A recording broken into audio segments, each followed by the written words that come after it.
Qatar, December 18, 2022. A 35-year-old man stands in the middle of Lusail Stadium, surrounded by 90,000 people and a billion watching at home. He has waited 16 years for this moment. Some said it would never come. Some said he would never deserve it.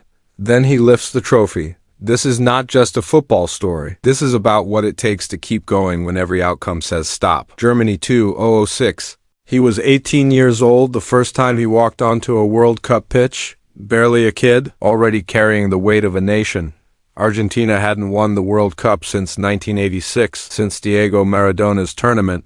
Maradona's trophy, Maradona's legend. And here was this quiet teenager from Rosario being told, quietly, then louder, then constantly, your next dot. At the 2006 World Cup in Germany, Messi played 3 games. He scored once, against Serbia and Montenegro, and set up another. For a teenager on the world's biggest stage, it was a promising debut, but Argentina went out in the quarterfinals. Germany, penalties. Messi watched from the bench as the spot kicks were taken. He didn't even get to miss one. It was only the beginning. Nobody knew then just how long the road would be. South Africa, 2001, 04 years later. Everything had changed. MESS, I was no longer a promising teenager. He was arguably the best player on the planet. He'd won La Liga. He'd dismantled Champions League defenses. At Barcelona, he was doing things that made coaches, analysts, and other players just shake their heads.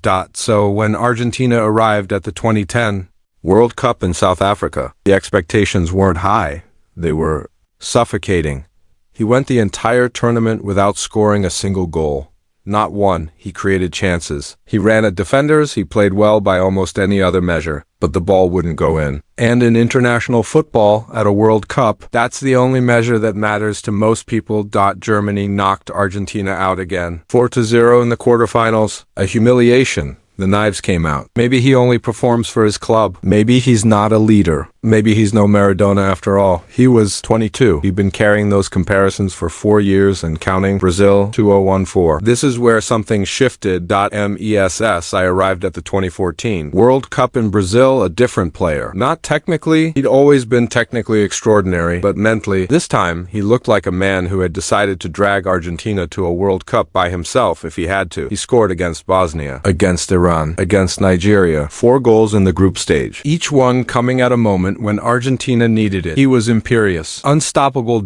He took them all the way to the final. Germany, again. Extra time, 1 goal. Mario Gaggi in the 113th minute. Argentina lost. MESS, I stood on that mark on a pitch. Silver medal around his neck, and still won the Golden Ball, the award for the tournament's best player. He looked at it like it meant nothing. People close to him said he nearly retired from international football that night. He'd given everything and come back with the wrong trophy. Russia, 2018. He almost didn't make it to Russia. Argentina's qualifying campaign was a disaster, a genuine disaster, with Messi suspended for part of it and the team losing matches they had no business losing. They scraped through on the last match day. The tournament itself was barely better. Messi scored once, a brilliant goal against Nigeria in the group stage. The kind of goal that reminded you exactly who you were watching. Argentina went through. Then they met France in the round of 16. France had Map was 19 and running at people like they were standing still. Argentina lost 4-3. MESS, I was 30 years old, heading into the final stretch of his career, and still without a World Cup. Qatar 2022, this was it. Everyone knew it. Messi knew it. He was 35, and elite footballers don't usually get a 6th World Cup. This was the last real shot. And then, in the very first game, Saudi Arabia, Argentina, ranked 2nd in the world and on a 36-game unbeaten run, lost 2-1 to Saudi Arabia. The dressing room was silent. Some players cried. Messi, by multiple accounts, stood up and spoke. The details of what he said have never been fully confirmed, but Argentina won every game after that. He scored against Mexico, keeping them alive in the group stage, against Australia in the last 16, against the Netherlands in the quarterfinals, a goal and an assist, plus one of the most dramatic penalty shootouts you'll ever see, against Croatia in the semi-finals. Then the final. France, one of the greatest World Cup finals ever played. Argentina were winning 2-0 with 10 minutes to go. Then Mbappe scored twice in 97 seconds to make it 2-2 extra time. Messi scored to make it 3-2. Mbappe scored again to make it 3-3. Penalties. Argentina